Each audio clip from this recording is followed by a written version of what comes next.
샬롬 성도 여러분 반갑습니다. 오늘 하나님께서 우리에게 주시는 말씀은 계시록 3장 8절 말씀입니다.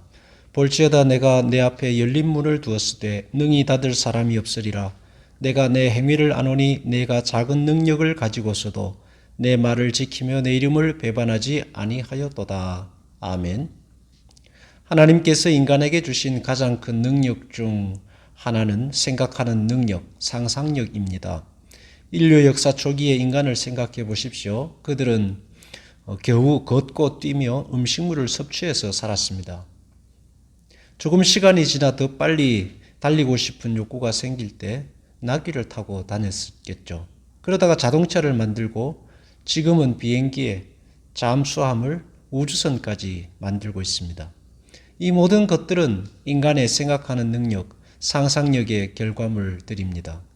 생각하고 도전하고 실패해도 다시 도전해온 인간 역사의 일들입니다. 물론 그렇다고 해서 생각하고 상상하고 도전한다고 해서 모든 것이 이루어지는 것은 아닙니다. 나이 70대가 20대처럼 뛰고 달릴 수는 없습니다. 분명히 인간은 그렇게 점점 더 죽음을 향해 한 발자국씩 다가가고 있습니다. 그러나 그 죽음의 문조차도 닫힌 문이 아니라 열린 문이라면요. 그 죽음의 문이 인생의 모든 것이 무너지는 순간이 아니라 새로운 세계를 열어내는 새로운 문이 된다면 말입니다. 볼지어다 내가 내 앞에 열린 문을 두었으되 밤모섬의 죄수로 갇혀있는 요한에게 주신 말씀입니다. 밤모섬은 말 그대로 섬입니다. 강제 노역장입니다. 닫혀있는 곳입니다. 간수들이 지키고 있습니다. 그런 요한에게 주님께서 주신 말씀은 열린 문을 두었다고 하십니다. 요한은 그 말씀을 계시록에 기록하였습니다. 그 말씀을 믿고 신뢰하며 그 말씀이 이루어지기를 소망하며 살았다는 것입니다. 우리 모두에게는 세상이 때로는 닫힌 것처럼 보입니다. 그리고 세상이 닫아둔 문들이 우리에게는 참 많습니다. 경제력으로, 학력으로, 재능으로 이런저런 이유로 세상이 닫아놓은 문들이 많아 보입니다. 그러나 주님께서는 그 모든 것들 가운데 열린 문을 두셨다고 하십니다. 주님께서는 우리에게 닫힌 문이 아니라 열린 문을 주신 것입니다. 닫힌 문이라면 열어달라고 주님께 요구해야 할 것입니다. 요셉에게 감옥은 닫힌 문이었습니다.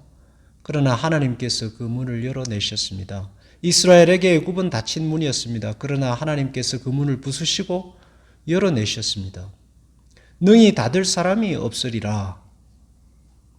하나님께서 열고자 하시면 그 누구도 닫을 사람이 없습니다. 내가 내 행위를 아노니 작은 힘을 가지고서도 작은 능력을 가지고서도 내 말을 지키며 내 이름을 배반하지 아니하였도다. 하나님의 말씀을 지키며 사는 믿음의 삶은 때로 힘이 없어 보이고 초라해 보이고 보잘것없어 보입니다. 그러나 하나님의 말씀을 지키고 믿음으로 순종으로 살아가는 삶에 그 앞에 있는 모든 문들은 닫힌 문이 아니라 열린 문이 될 것입니다. 왜냐하면 하나님께서 여러분을 위해 열어내실 것이기 때문입니다. 볼지어다 내가 내 앞에 열린 문을 두었으되 능히 닫을 사람이 없으리라. 기도하겠습니다. 하나님 아버지, 주님께서 우리에게 주신 문은 열린 문이라 하셨습니다. 그 어떤 것으로도 닫아 놓을 수 없는 열린 문을 주님께서 우리에게 주셨으니 세상이 닫아 놓은 문들에 절망하지 않게 하시고 하나님께서 열어내실 문들을 기대하며 오늘도 말씀으로 믿음으로 순종으로 나아가게 하소서. 그렇게 주님을 사랑하고 믿음으로 살아가는 자들에게 하나님 복을 더하여 주시옵소서. 예수님의 이름으로 기도하옵나이다. 아멘.